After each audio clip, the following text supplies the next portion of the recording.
ओम शांती. सर्वांना नमस्ते. आज आपण आजच्या युवकाची दशा आणि दिशा या विषयावर चर्चा करणार आहोत.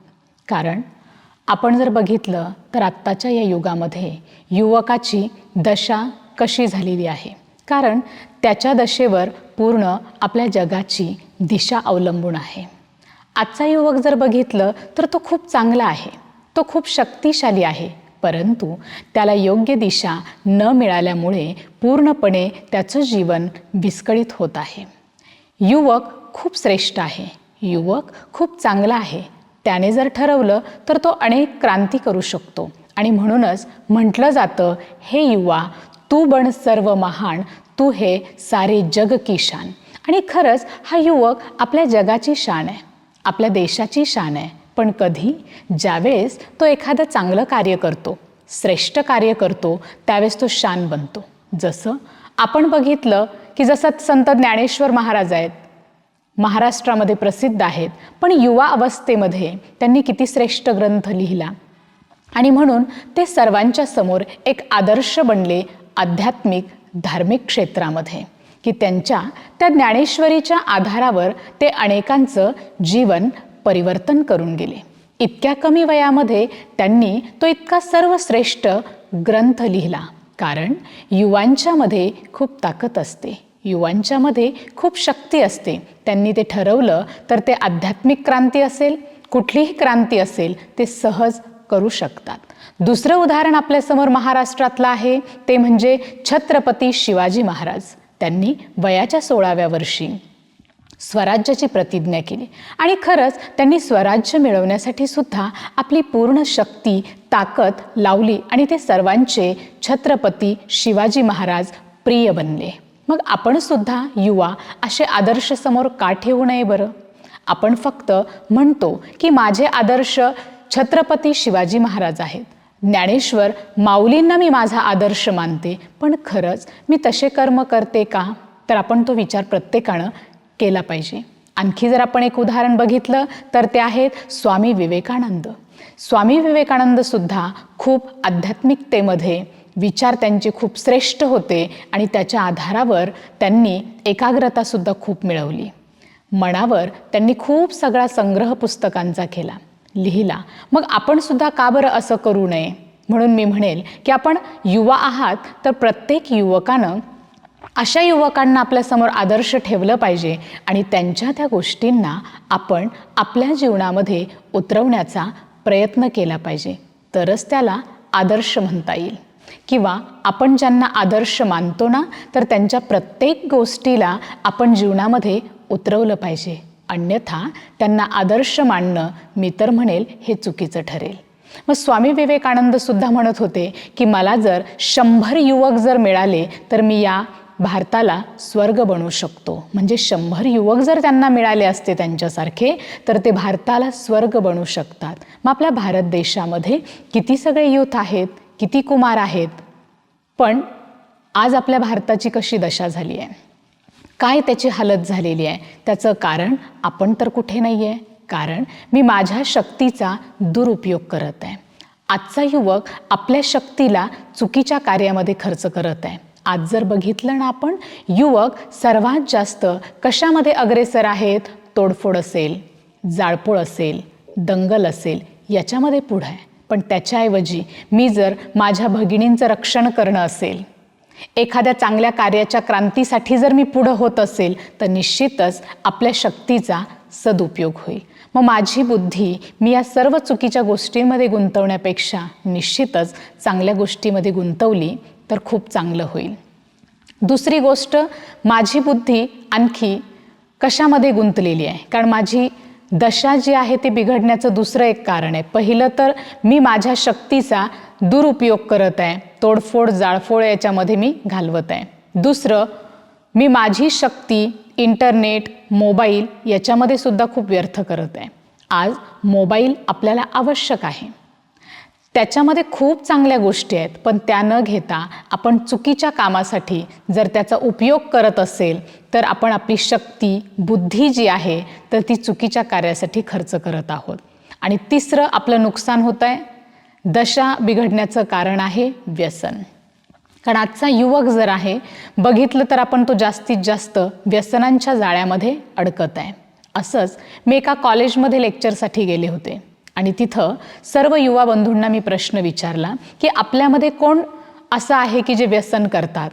तर अगोदर तर कोणी हात वरती नाही केला, कारण प्रत्येकाला वाटत होतं आपले शिक्षक आहेत आणि कसं काय आपण हात वरती करावं. पण ज्यावेळेस त्यांना सांगितलं की तुम्ही स्वतः हिम्मत करा, सत्यतेने ही गोष्ट स्वीकार करा की आपण कुठल्या प्रकारचं व्यसन करत आहे का, तर त्यावेळेस एका मुलानं हात वरती केला आणि मग त्याला विचारलं की दादा व्यसन का करता.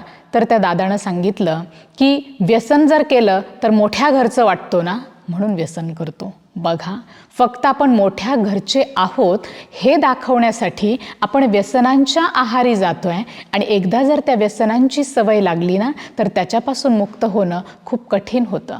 आणि म्हणून आज पूर्ण परिवारच्या परिवार या व्यसनांच्यामुळे बर्बाद होत आहे. आणि म्हणून म्हणतात ना की एक दारू हे व्यसनच असं आहे की पूर्ण आपल्या त्या घराला किंवा देशाला बर्बाद करण्यासाठी पुरेसं आहे. मग का आपण ह्या व्यसनांच्या अधीन व्हावं. म्हणजे आपली दशा बिघडवण्याची हे 3 मुख्य कारण आहेत. एक तर आपण शक्तीचा दुरुपयोग करत आहे. दुसरं, आपण मोबाईल, इंटरनेट याच्यामध्ये जास्त गुंतलेलो आहे, चुकीच्या गोष्टींमध्ये. आणि तिसरं जे आहे ते व्यसनांच्या अधीन झालेलो आहोत. आणि म्हणून हे व्यसन चांगली गोष्ट नाही आहे. तर मी तर म्हणेल की जसं म्हणतात ना की व्यसन केल्यानं कुणी म्हणतं मोठ्या घरचं वाटतं, कुणी म्हणतं, एक जणानं तर मला सांगितलं दीदी व्यसन जर केलं ना तर मनुष्य सगळं दुःख विसरून जातो.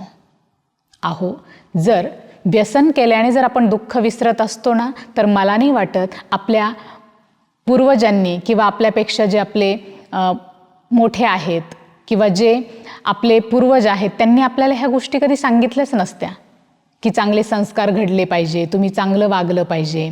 आपल्याला चांगल्या शिकवणी त्यांनी दिल्या नसत्या. किंवा आपल्यासमोर जे आदर्श आहेत ना, देवी देवता असतील किंवा कोणी महान युगपुरुष असतील, तर हे जे आपल्यासमोर आदर्श आहेत ना त्यांनी सगळ्यांनी आपल्याला हाच संदेश दिला असता की व्यसन करा आणि टेन्शनपासून मुक्त व्हा. परंतु टेन्शन आल्यानंतर व्यसन हा त्याच्यावरचा उपाय नाही आहे. तर हे फक्त थोड्या काळासाठी आपण बघतो, तर दुःख विसरतो म्हणजे काय की आपल्या मनावरचं कंट्रोल थोडंसं निघून जातं आणि म्हणून आपल्याला वाटतं की आपलं टेन्शन दूर झालं.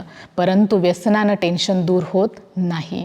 तर टेन्शन दूर करण्यासाठी आपल्याला आध्यात्मिकतेची गरज आहे, सकारात्मक ऊर्जेची गरज आहे, सकारात्मक विचारांची गरज आहे. आणि ते फक्त आपल्याला मिळू शकतात अध्यात्म आणि परमार्थामधून, व्यसनातून नव्हे.